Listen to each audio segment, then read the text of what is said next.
Hare Krishna, Krishna Krishna, Hare Hare, Hare Rama, Rama Rama, Hare Hare. उमज्ञानतिमिरन्धस्य ज्ञानञ्जनशलाकया चक्षुरुन्मिलितं येन तस्मै श्रीगुरवे नमः। नमो विष्णुपदाय कृष्णपृष्ठाय भूतले श्रीमते भक्तिवेदान्तस्वामी इति नामिने। नमस्ते सारस्वते देवे गौरवाणी प्रचारिणे निर्विशेष शून्यवादी पाश्चात्य देश तारिणे। जय श्री कृष्ण चैतन्य प्रभो नित्यानंद श्री अद्वैत गदाधर शिवासादि गौर भक्त वृंद। हरे कृष्ण कृष्ण कृष्ण हरे हरे, हरे राम राम राम हरे हरे। भगवद गीता यथारूप अध्याय 6 श्लोक संख्या 24 पर आज हम व्याख्या करेंगे।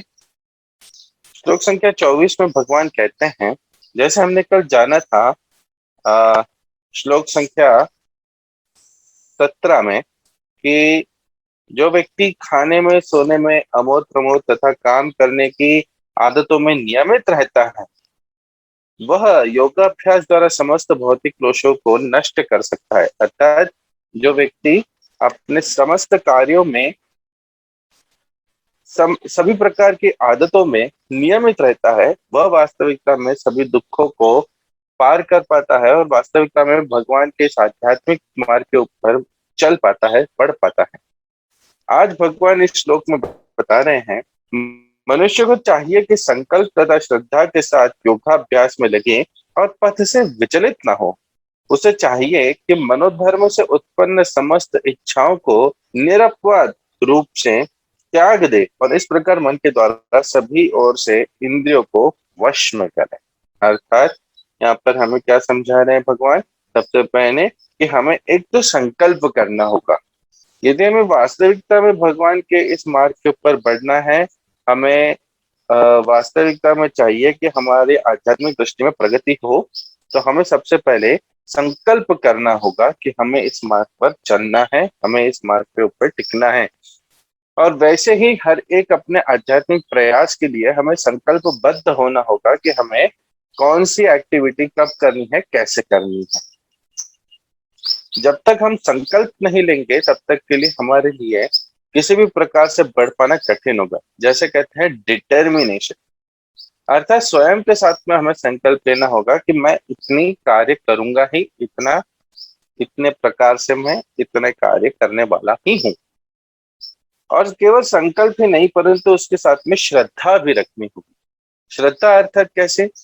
श्रद्धा अर्थात हमें भगवान की बातों के ऊपर पूरी तरीके से विश्वास रखना होगा और ये बात समझनी होगी कि अगर भगवान ने हमें कुछ करने के लिए कहा है और उसका हमें एकदम से रिजल्ट नहीं मिल रहे हैं, तो भी हमें भगवान के शब्दों के ऊपर श्रद्धा रखनी होगी, गुरु के वाक्य पे श्रद्धा रखनी होगी कि धीरे धीरे करके जैसा हमें कहा गया है कि हम करते जाए और उसका जो फलश्रुति हमें पता है, उस फलश्रुति के ऊपर हमें विश्वास रखना होगा कि समय के साथ में वह हमें प्राप्त अवश्य होगा। जैसे अगर गुरुजन कहते हैं कि प्रति दिवस आपको भगवान के नाम का चिंतन करते रहना है, भगवान के नाम का जप करना है, ऐसा करने से आपको इस भौतिक जीवन से मुक्ति प्राप्त होगी, भगवान का प्रेम प्राप्त होगा।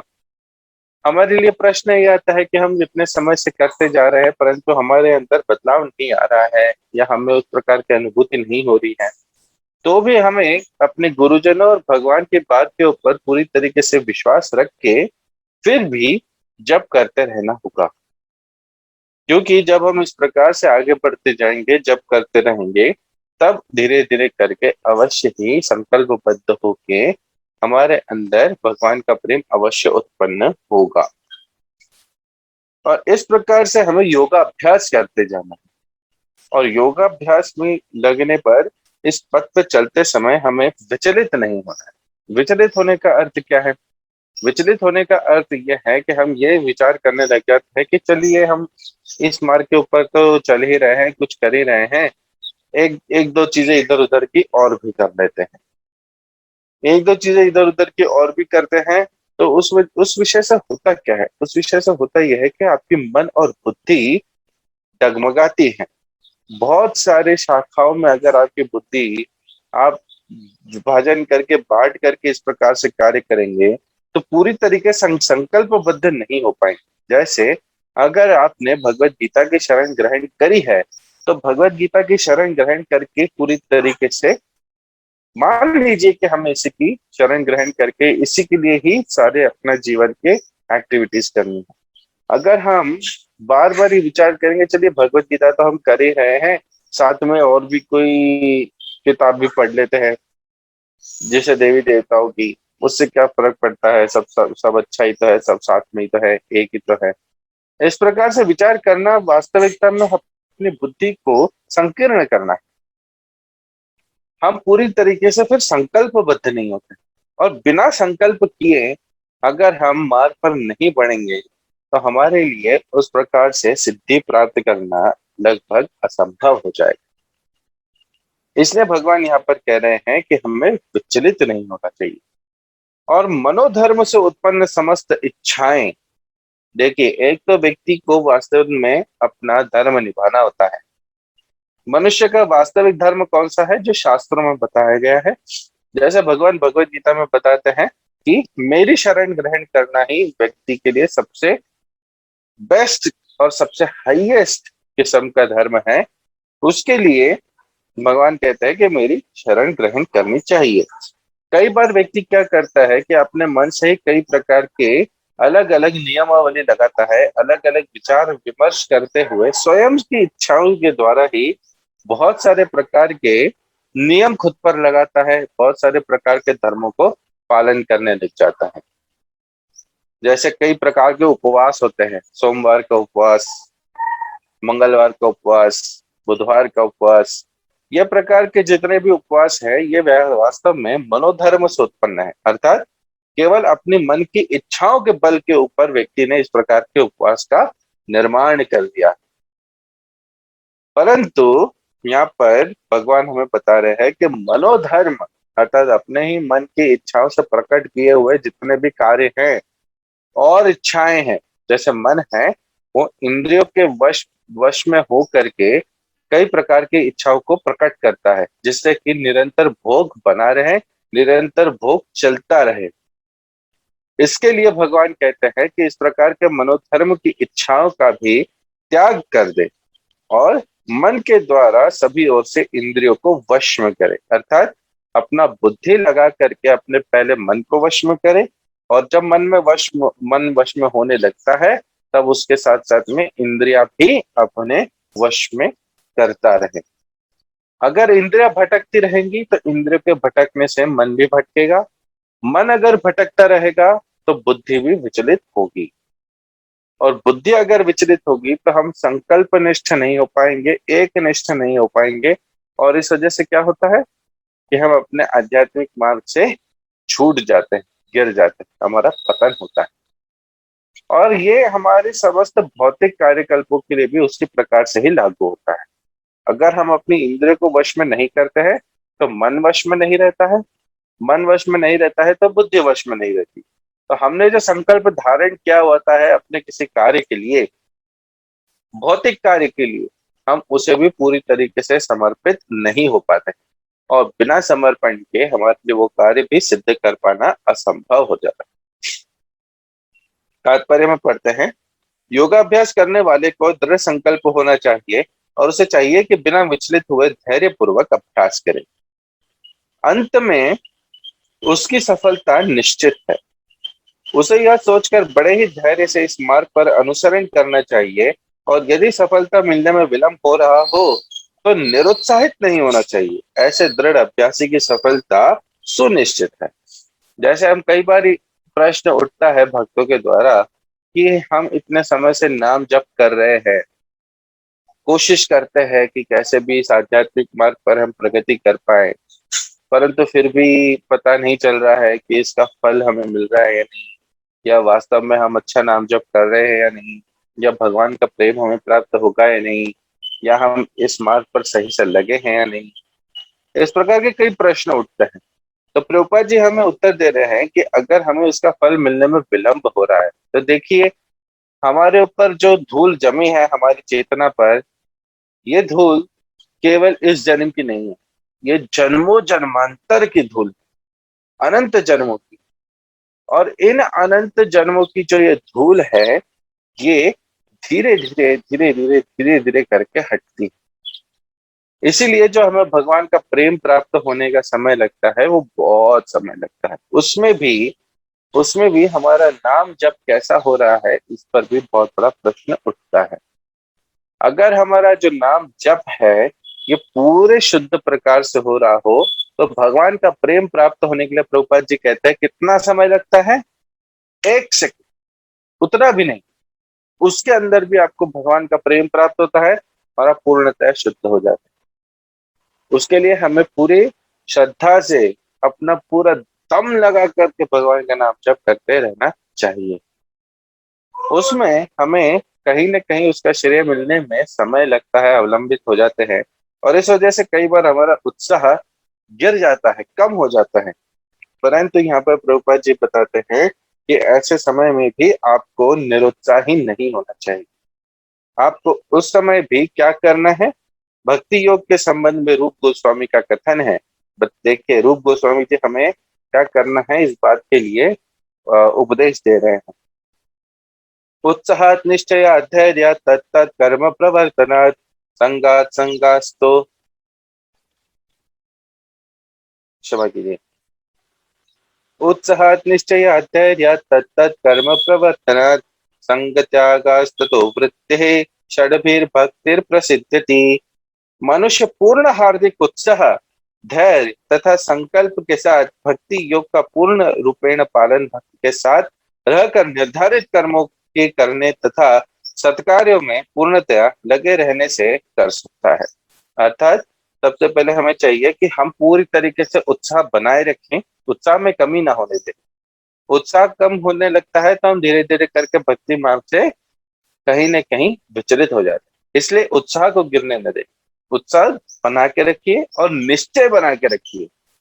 निश्चय बना करके रखिए कि जितना मुझे बताया गया है आध्यात्मिक प्रगति में कार्य करने के लिए, उतना मैं करता रहूंगा। जैसे प्रभुपाद जी कहते हैं 16 मालाओं का नित्य जप होना चाहिए, हरे कृष्ण महामंत्र का। उस महामंत्र के जप के लिए हमें लगे रहना चाहिए। 16 माला प्रति दिवस होती रहनी चाहिए और धैर्य बना के रखना चाहिए कि ठीक है, धीरे धीरे करके होगा। कभी ना कभी समय आएगा जब भगवान का प्रेम प्राप्त होगा, तब तक के लिए मुझे धीरे धीरे करके प्रगति के मार्ग पर लगने देना है। अब ऐसा करने पर क्या होता है? आपने उत्साह भी बना के रखा है, निश्चय भी करके रखा है और धैर्य भी बना के रखा है, तो क्या होता है उससे? तत्त कर्म प्रवर्तना, तब तब हमारे कर्म धीरे धीरे करके भक्ति के मार्ग में प्रवर्तित होते हैं, शुद्ध होते हैं। तब हम एक निष्ठ होकर के भगवान की भक्ति के लिए, भगवान की प्रसन्नता के लिए धीरे धीरे करके पूरी तरीके से कार्य कर पाते हैं। इसके साथ में क्या कह रहे हैं रूप गोस्वामी जी? संग त्यागात, अर्थात जो भौतिक लोगों का जो संग है, जो विषयी लोग हैं, जो कामी लोग हैं, उनका संग नहीं करना चाहिए। संग केवल भक्तों का करना चाहिए। भक्तों के संग में रह करके भक्ति करनी चाहिए। यहाँ पर हमें बात समझ में आती है। संग त्यागने का अर्थ क्या होता है? इसका अर्थ ये नहीं होता है कि जो व्यक्ति भौतिक दृष्टि से ही पूरी तरीके से बद्ध है, उसको छोड़ दिया जाए, उससे अलग हो जाया जाए, उससे कभी बात नहीं की जाए, उसका कभी चेहरा नहीं देखना चाहिए। ऐसा नहीं।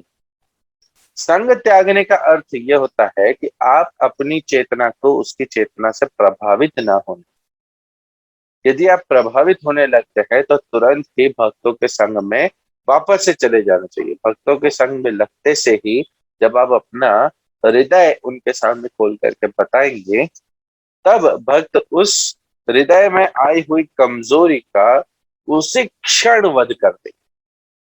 भक्तों के संग में रहने की सबसे बड़ी यही सभी शास्त्र यही ख्याति बताते हैं कि जब हम भक्तों के संग में रहते हैं, तब हमें वास्तव में सिद्धि प्राप्त होती है। क्यों? क्योंकि देखिए, भक्त भी भगवान के लिए प्रयत्नशील है और आप भी भगवान के लिए प्रयत्नशील हैं। जब दोनों ही भगवान के लिए प्रयत्नशील होते हैं, तो भक्ति का मार्ग इतना सुगम है कि एक दूसरे की मदद करते हुए, एक दूसरे का सहारा बनते हुए दोनों ही व्यक्ति कोशिश करते हैं कि हम भगवान की प्राप्ति कर सकें। ब्रह्मवादी मार्ग में ये सुख उपलब्ध नहीं होता है, क्योंकि ब्रह्मवादी मार्ग में हमेशा कहीं न कहीं प्रतिस्पर्धा लगी होती है कि कौन ज्यादा ध्यान लगा पाए। जैसे जब भगवान बुद्ध ध्यान लगाने के मार्ग में थे और नई नई शिक्षा ग्रहण कर रहे थे, तो उनके जो सहपाठी थे उनके साथ कंपटीशन में थे, और कंपटीशन करने में कहीं ना कहीं उनको बीच बीच में डिस्टर्ब किया करते थे उनके ध्यान लगाने में, ताकि यदि यदि उन्होंने बहुत ज्यादा ध्यान लगा लिया तो कहीं मुझसे आगे ना बढ़ जाए। इसीलिए यहाँ पर हमें बात समझ में आती है कि भक्तों का संग की सबसे बड़ी ख्याति यही है कि वह नित्य आपको भगवान के साथ में बनाए रखते हैं। जो व्यक्ति भक्त नहीं है, उनके बीच में रहकर भी भक्ति करते हुए आपको पूरी तरीके से ये बात निश्चित करनी है कि आपकी चेतना उनसे प्रभावित रहा। यहाँ पर इस प्रकार से रूप गोस्वामी जी हमें बताते हैं कि अगर व्यक्ति इस प्रकार से नित्य भक्तों के संग में रहकर के भक्ति के मार्ग पर लगा रहता है, तब जाकर के इन 6 प्रकार के एक्टिविटीज से उसको भक्ति की पूर्ण सिद्धि प्राप्त होती है। जहां तक संकल्प की बात है, मनुष्य को चाहिए कि उस गोरैया का आदर्श ग्रहण करे जिसके सारे अंडे समुद्र की लहरों में मग्न हो गए थे। एक बहुत सुंदर सी यहाँ पर प्रभुपाद जी कहानी बता रहे हैं कि हमें किस प्रकार से अपने को संकल्पबद्ध करना चाहिए। कहते हैं कि एक गोरैया ने समुद्र तट पर अंडे दिए थे, किंतु विशाल समुद्र उन्हें अपनी लहरों में समेट ले गया।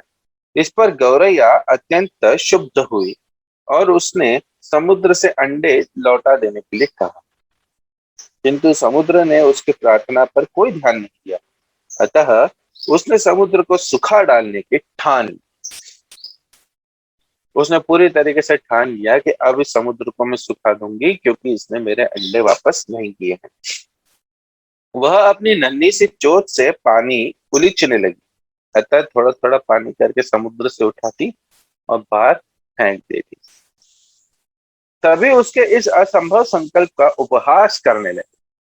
सीधी सी बात है, एक भौतिक दृष्टि में यदि हम देखें तो व्यक्ति का उपहास ही किया जाएगा कि इतनी सी छोटी सी गुरैया है, समुद्र इतना विशाल है, अपनी चोट से धीरे धीरे करके पानी उठा करके बाहर ला रही है, कहाँ से समुद्र को सुखाएगी? इतना तो उसका जीवन भी नहीं है, इतना तो वो प्रयत्नशील रह भी नहीं सकती, थक जाएगी और श्रम से ही मर जाएगी। इस प्रकार से व्यक्ति विचार कर सकता है।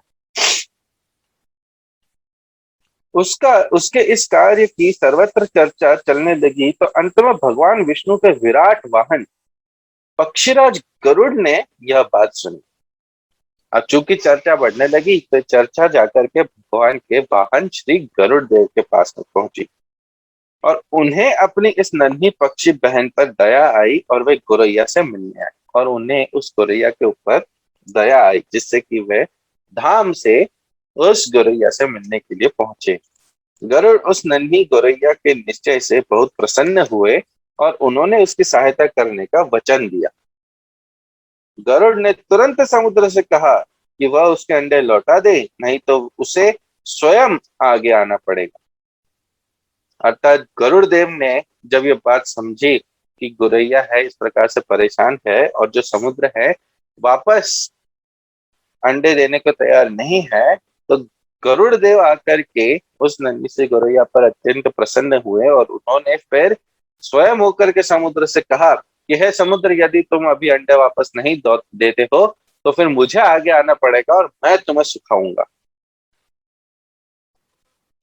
इससे समुद्र भयभीत हुआ और उसने अंडे लौटा दिए। वह गौरैया गरुड़ की कृपा से सुखी हो गई। गरुड़ देव के अंदर, गरुड़ देव भी भगवान के एक बहुत ही निकट पार्षद हैं, उनके अंदर ये पूर्णतया से शक्ति है कि वह पूरे समुद्र को सुखा दें। ये बात देख करके कि अब गरुड़ देव गुरैया की सहायता के लिए आए हैं और कोई भी क्रोधित है, समुद्र डर गया और इस डर के पीछे समुद्र ने अंडे लौटा दिए। इसी प्रकार योग विशेषतया कृष्ण भावनामृत में भक्ति योग अत्यंत दुष्कर प्रतीत हो सकता है, किंतु जो कोई संकल्प के साथ नियमों का पालन करता है, भगवान निश्चित रूप से उसकी सहायता करते हैं, क्योंकि जो अपनी सहायता आप करते हैं, भगवान उसकी सहायता करते हैं। इंग्लिश के इंग्लिश भाषा में एक सुंदर सी कहावत है, God helps those who help themselves. अर्थात जो व्यक्ति स्वयं की सहायता करने में लगा हुआ रहता है, भगवान उसकी सहायता अवश्य करते हैं। और किस प्रकार की सहायता? कृष्ण भावनामृत में रह करके भक्ति योग पालन करने की प्रयत्न में जब हम लगे रहते हैं, तो उस धीरे धीरे करके संकल्पबद्ध होकर के जब हम प्रयत्नशील बने रहते हैं, तब उस प्रयत्न को देख करके भगवान हम पर प्रसन्न होते हैं और भगवान हमारी सहायता अवश्य करते हैं। नित्य साधना करते रहने मात्र से पूर्णतया भक्ति प्राप्त नहीं होती, परंतु जब हम पूर्ण तरीके से साधना करते हैं, पालन करते हैं, संकल्पबद्ध होकर के रहते हैं, तब भगवान हम पर प्रसन्न होते हैं और भगवान हमारी साधना से प्रसन्न होते हैं और फिर हमें अपना प्रेम प्रदान करते हैं। ये भगवान के भक्ति योग की महिमा है, श्रेष्ठता है। श्लोक संख्या 25। धीरे धीरे क्रमशः पूर्ण विश्वास पूर्वक बुद्धि के द्वारा समाधि में स्थित होना चाहिए और इस प्रकार मन को आत्मा में ही स्थित करना चाहिए तथा अन्य कुछ भी नहीं सोचना चाहिए। यहाँ पर भगवान खुद कह रहे हैं कि जो हमारा मार्ग है कृष्ण भावनामृत का, भक्ति योग का, ये मार्ग ऐसा नहीं है कि आज भर्ती और कल चक्रवर्ती। नहीं, धीरे धीरे करके व्यक्ति की प्रगति होती है, प्रयासशील होता है, तब व्यक्ति में इस प्रकार से धीरे धीरे करके चेतना का विकास होता है। और यहाँ पर भगवान ये बता रहे हैं कि धीरे धीरे क्रमशः पूर्ण विश्वास पूर्वक बुद्धि के द्वारा समाधि में स्थित होना चाहिए। अर्थात धीरे धीरे क्रमशः, क्रमशः अर्थात यदि आप किसी के इंस्ट्रक्शंस में, आदेश में, किसी के उपदेश में रह करके, किसी एक श्रेष्ठ भक्त के अधीन होकर के आप धीरे धीरे करके भक्ति का पालन करते हैं, तब आप पूरे विश्वास पूर्वक होकर के अगर अगर कृष्ण भावना भावित होकर के अपने रोज के आपकी साधना में लगे हुए रहते हैं, तब इस तरीके का व्यक्ति अपनी बुद्धि में स्थिर हो जाता है और बुद्धि के द्वारा वह समाधि में स्थिर होने की चेष्टा करता है, प्रयत्न करता है और इसी प्रकार से धीरे धीरे करके वो वहां पर स्थिर भी होता है। इस प्रकार से मन को आत्मा में ही स्थित करना चाहिए। अर्थात ये हमेशा देखना चाहिए कि हमारा मन हमारी आत्मा को तुष्ट करने के अंदर नित्य लगा हुआ रहे और इसके अतिरिक्त और कुछ भी सोचना नहीं चाहिए। अर्थात हमारे मन को हमें कभी भी भटकने का अवसर नहीं देना चाहिए, जहां पर हम ये बात भूल जाए कि अब जो जीवन है ये भगवान कृष्ण को समर्पित है। तात्पर्य, समुचित विश्वास तथा बुद्धि के द्वारा मनुष्य को धीरे धीरे सारे इंद्रिय कर्म करने बंद कर देने चाहिए। देखिए, शुरू शुरू में जब हम भक्ति के इन प्रयत्नों में लगे रहते हैं, प्रयासों में लगे रहते हैं, तब हमारे अंदर कई प्रकार की इच्छाएं प्रकट होती, उत्पन्न होती रहती हैं।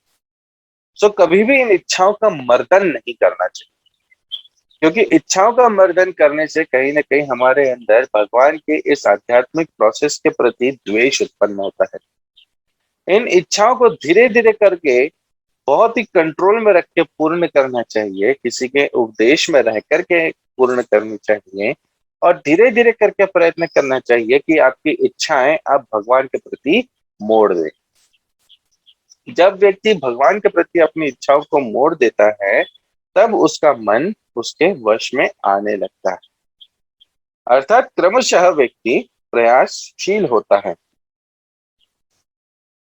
यह प्रत्याहार कहलाता है। मन को विश्वास, ध्यान तथा इंद्रिय निवृत्ति द्वारा वश में करते हुए समाधि में स्थिर रहना चाहिए।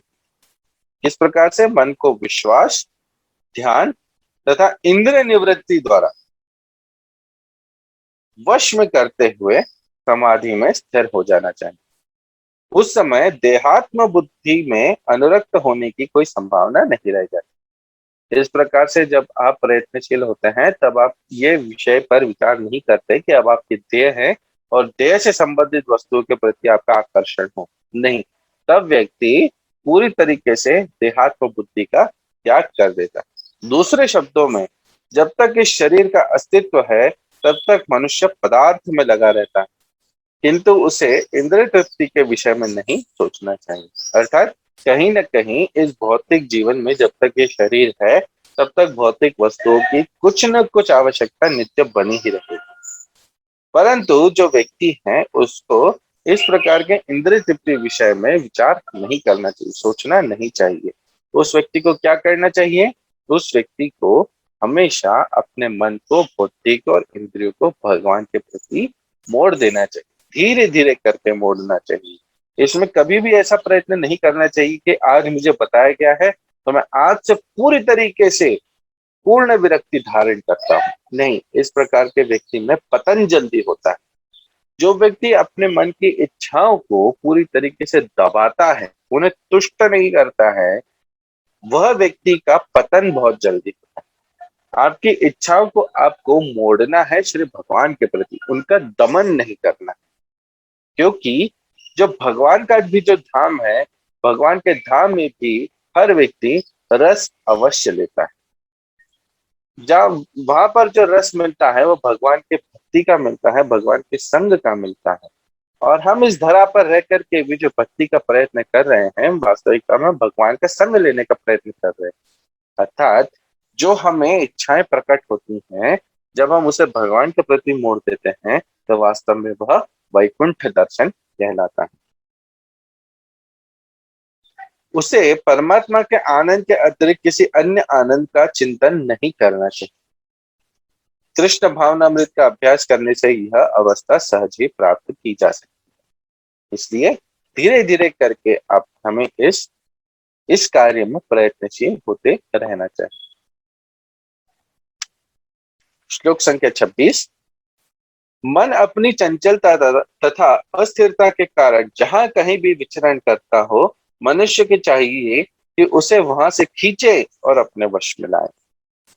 क्या बता रहे हैं भगवान यहाँ पे कि जो हमारा मन है वो अत्यंत चंचल है, वो हमेशा भटकने की ही प्रयत्न करेगा। वो हमेशा यही चाहेगा कि कहीं ना कहीं कुछ न कुछ इंद्रिय वासना पूर्ण की जाए।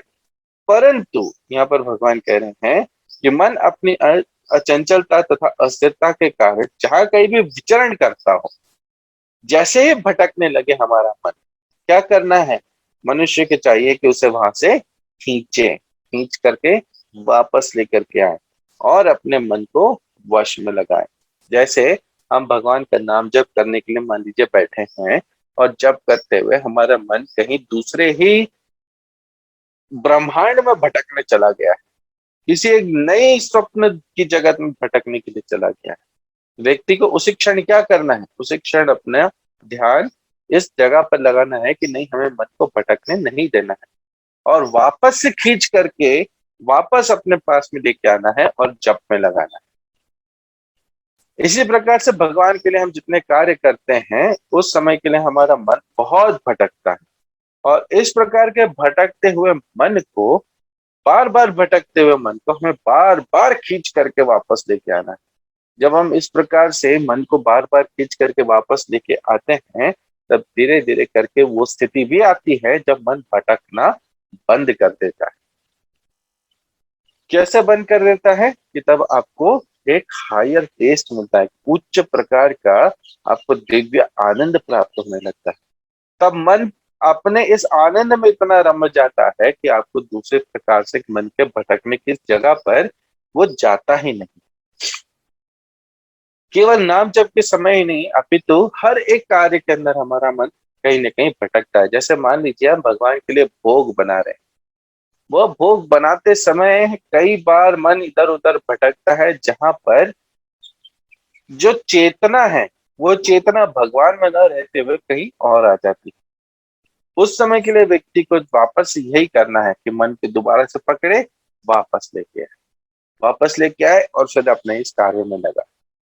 केवल आध्यात्मिक वस्तुओं में नहीं परंतु भौतिक वस्तुओं में भी यह बात पूर्णतः साक्षात है। किस प्रकार से? कि जब व्यक्ति का मन भटकता है, मान लीजिए आप कंपनी में बैठे हैं, अपने ऑफिस में बैठे हैं, कुछ काम कर रहे हैं, कंप्यूटर पे बैठ के कुछ काम चल रहा है, परंतु आपका जो मन है वो कहीं दूसरी दिशा में जाने लगा है, कंप्यूटर पे टाइपिंग रुक गई है, और जैसे ही आपको एकदम से ध्यान आता है कि मेरे कुछ सेकंड्स चले गए हैं, मेरा मन कहीं और, तब उस क्षण ही वापस से मन को खींच के लाना है और लगाना है कि नहीं, अभी मेरे लिए कार्य कौन सा आवश्यक है, ये मुझे ऑफिस का काम करना है। इस प्रकार से केवल आध्यात्मिक ही नहीं परंतु भौतिक विषयों में भी जब हम इस प्रकार से भगवत गीता के साइंस को समझते हैं, लगाते हैं, तब हमें धीरे धीरे करके एक बुद्धि होने का, एक मत होने का भगवान शक्ति प्रदान करते हैं।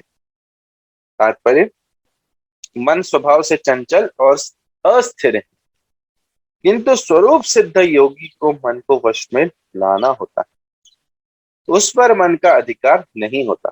जो मन को तथा इंद्रियों को वश में रखता है वह गोस्वामी या स्वामी कहलाता है, और जो मन को वशीभूत होता है वह गोदास अर्थात इंद्रियों का सेवक कहलाता है।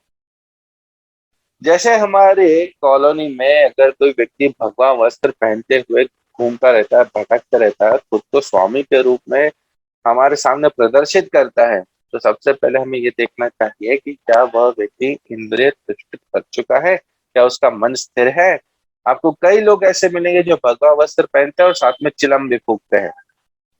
ऐसे कई प्रकार के हम बाबा महाराजों को भी खूब पूछते रहते हैं, जो स्वयं या तो चिलम फूक रहे होते हैं या किसी प्रकार का व्यसन धारण करते हैं या किसी प्रकार के तांत्रिक विद्याओं का पालन करते हैं। ऐसे व्यक्ति जिनका मन स्वयं के ही वश में नहीं है, जिनकी आदतें स्वयं के ही वश में नहीं है, ऐसे व्यक्ति हमें किस प्रकार से भगवान के मार्ग पर अग्रसर कर पाते हैं? नहीं कर पाएंगे। अर्थात जो व्यक्ति स्वयं की इंद्रियों पर वश नहीं कर पाता है, स्वयं के मन पर वश नहीं कर पाता है, उसे गो गो अर्थात इंद्रियों को गो स्वरूप में कहा जाता है, गो दास कहलाता है, अर्थात अपने समस्त इंद्रियों का दास कहलाता है। परंतु जो व्यक्ति अपने समस्त इंद्रियों के ऊपर वश कर लेता है पूरी तरीके से, वह व्यक्ति गो स्वामी कहलाता है। इसी प्रकार से हम जानते हैं कि गोस्वामी गण कौन होते हैं, अर्थात स्वामी लोग कौन होते हैं। ये वो लोग होते हैं जिन्होंने अपनी इंद्रियों पर विजय प्राप्त करी हुई होती है। हम कई बार देखते हैं कि समाज के अंदर कई ऐसे लोग होते हैं जिनका जो नाम होता है, उनके नाम में गोस्वामी लगा हुआ होता है, और ऐसे लोग बाहर बैठ करके सिगरेट पी रहे होते हैं या कुछ भी प्रकार के कार्य कर रहे हैं। ये वास्तविक गोस्वामी लोग नहीं होते हैं। हमें इस शास्त्र से प्रभुपाद जी के तात्पर्य से बात समझ में आती है कि वास्तविक गोस्वामी कौन है। गो अर्थात इंद्रिया, और इंद्रियों का जो स्वामी हो, जिसने अपनी इंद्रियों पर विजय प्राप्त करी हो, वह व्यक्ति गोस्वामी कहलाते हैं। वही उसी को स्वामी कहा जाता है। दिव्य इंद्र सुख वह है जिसमें इंद्रिय ऋषिकेश अर्थात इंद्रियों के स्वामी भगवान कृष्ण की सेवा में लगी रहती। शुद्ध इंद्रियों के द्वारा कृष्ण की सेवा ही कृष्ण चेतना या कृष्ण भावनामृत कहलाती है। इंद्रियों को पूर्ण वश में लाने की यही विधि है। इससे भी बढ़कर बात यह है कि यह योगाभ्यास की परम सिद्धि भी है। हमें क्या समझ में आता है यहाँ पर प्रभुपाद जी के शब्दों से कि वास्तविक कृष्ण भावनामृत क्या है, कि हम अपने इंद्रियों को भगवान की सेवा में लगाएं। ऋषिकेन ऋषिकेश सेवनम भक्ति रुच्यति, भक्ति की श्रेष्ठता या पूर्ण समाधि की स्थिति ये है कि हम अपनी इंद्रियों द्वारा भगवान की इंद्रियों की सेवा करें। आज के इस चर्चा को मैं यहीं पर ही विराम देता हूँ। हरे कृष्णा।